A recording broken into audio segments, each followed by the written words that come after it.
ചേലക്കര നിയമസഭാ മണ്ഡലത്തിൽ മികച്ച മുന്നേറ്റമാണ് ബിജെപി കാഴ്ചവെച്ചത്. കഴിഞ്ഞ നിയമസഭാ തെരഞ്ഞെടുപ്പിനെ അപേക്ഷിച്ച് 10,000-ഓളം വോട്ടുകളാണ് ബിജെപിക്ക് മണ്ഡലത്തിൽ വർദ്ധിച്ചത്. അടുത്ത തവണ മണ്ഡലത്തിൽ വൻ വിജയം നേടുമെന്ന പ്രതീക്ഷയിലാണ് ബിജെപി. വിജയത്തോളം പോന്ന പ്രകടനമാണ് എൻ.ഡി.എ സ്ഥാനാർത്ഥി കെ ബാലകൃഷ്ണൻ മണ്ഡലത്തിൽ കാഴ്ചവെച്ചത്.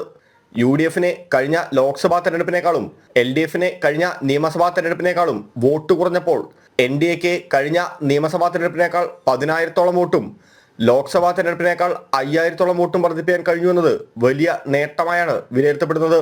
മുഖ്യമന്ത്രിയും മന്ത്രിമാരും കോൺഗ്രസിന്റെ സമുന്നതരായ നേതാക്കളും കാടിളക്കി പ്രചാരണം നടത്തിയിട്ടും അതിനെയെല്ലാം മറികടന്ന് നേട്ടമുണ്ടാക്കിയത് ബി.ജെ.പിയുടെ ആത്മവിശ്വാസം വർദ്ധിപ്പിച്ചിട്ടുണ്ട്. തൃശൂരിൽ നേടിയ വിജയത്തിന്റെ തുടർച്ചയാണ് പാർട്ടിക്ക് താരതമ്യേന ശക്തി കുറഞ്ഞ ചേലക്കരയിൽ ഉണ്ടായത്. ഉപതെരഞ്ഞെടുപ്പിലെ വൻ വോട്ട് വർധന വരാൻ പോകുന്ന ത്രിതല പഞ്ചായത്ത് തെരഞ്ഞെടുപ്പിലും നിയമസഭാ തെരഞ്ഞെടുപ്പിലും വൻ വിജയം നേടാൻ ബി.ജെ.പിക്ക് സഹായകരമാകുമെന്നാണ് വിലയിരുത്തൽ. ജനം, തൃശൂർ.